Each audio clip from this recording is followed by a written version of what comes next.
हम सुख चाहते हैं तो जहां सुख नहीं है वहां ढूंढ रहे हैं, इसीलिए आज तक नहीं मिला। सब अशांत है। आपको तो जो जो चीजें चाहिए, जो वस्तुएं, धन संपत्ति, पद की आकांक्षा रखते हैं, तो आपको लगता है अगर ये मिल जाते तो मैं सुखी हो जाता।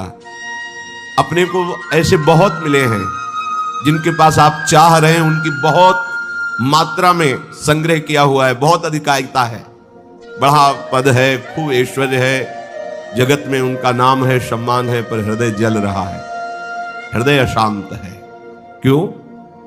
क्योंकि जहां शांति प्राप्त होती है वहां उनका संबंध ही नहीं है। अशांतस्य कुतः सुखम, जिसका चित्त अशांत है उसे सुख कैसा? ब्रह्म। कुछ वर्ष की आयु, शरीर समाप्त हुआ, न पद रह गया, न संपत्ति रह गई, न नाम रह गया, न व्यवहार रह गया, न परिवार रह गया, अकेले अपने कर्मों की पोटली बांध करके फिर नया जन्म, फिर वही पढ़ाई लिखाई, दुनिया का प्रपंच, नहीं तो अन्य योनियों में कीड़ा मकोड़ा, पशु पक्षी। विश्राम कहां है?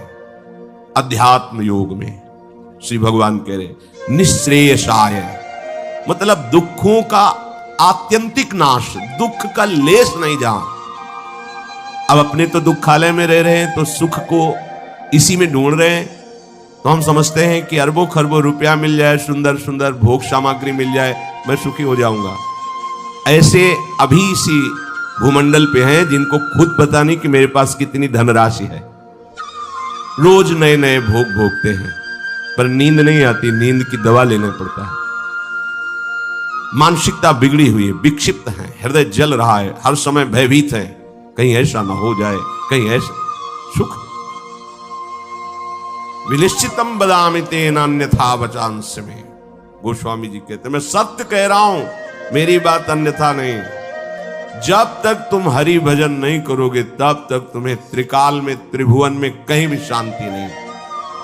छूटवे के जतन विशेष बांधे जाएगो, वह विष भोजन जो सुधा सानी खाएगो। अगर अमृत भी खाएगा तो विष बन जाएगा। हरि विमुखता में तुझे कहीं शांति नहीं मिलेगी। अगर हरि के सन्मुख हो तो विष भी अमृत हो जाए। गरल सुधा रिपु करहि मिताई, गोपद सिंधु अनल शीतला। आग शीतल चंदन की तरह हो जाएगी। समुद्र जो अथाह अगाध है वो गाय के खुर के गड्ढे के समान हो जाएगा। विष अमृत बन जाएगा।